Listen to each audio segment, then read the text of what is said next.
My name is Sam Sword. I'm a photographer from Christchurch. I was diagnosed with Crohn's disease in 2006.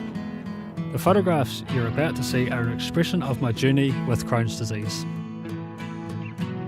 Being diagnosed was hard and a very emotional time for me. I had a lot of mixed feelings. My depression due to carrying an illness that doesn't have a cure made me develop anxiety.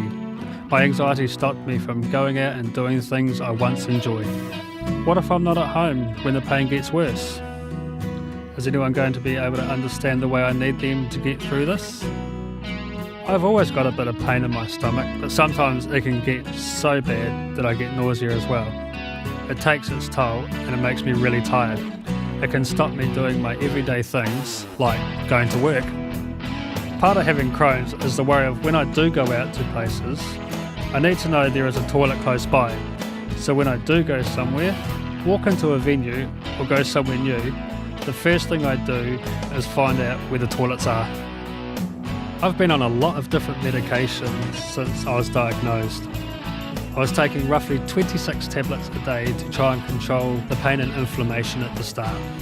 Then I was put on an injection once a week. I am now on a different injection that I take fortnightly and on tablets to help with pain and nausea. At the start, it was hard to find support as Crohn's isn't very well known in today's society. My specialist suggested talking to other people in a support group might help me realise some of my frustrations. He recommended a group called Crohn's and Colitis New Zealand. This helped me communicate with my family and friends without judging them and thinking they wouldn't care or wouldn't want anything to do with me. In reality, they did care and just didn't understand what was wrong and why I was pushing them away. It wasn't until then I realised I needed my family and friends around me. Pushing them away was only making things worse with my depression. I would become stressed, which made my Crohn's symptoms worse. Sometimes the pain would get so intense that the medication doesn't control it.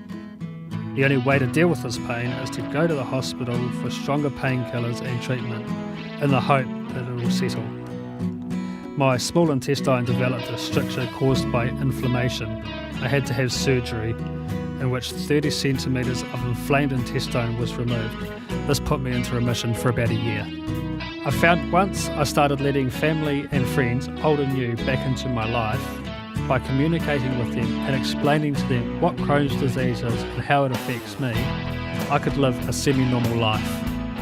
I could still catch up at parties, go for coffee, or just simply hang out, knowing no matter what happened, I would have the support and understanding from people who mattered most to me.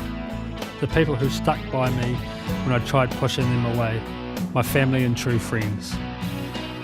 The worst thing about having an illness that has no cure yet is the unknown. I don't know what the future is illness-wise, it's just a waiting game for a cure.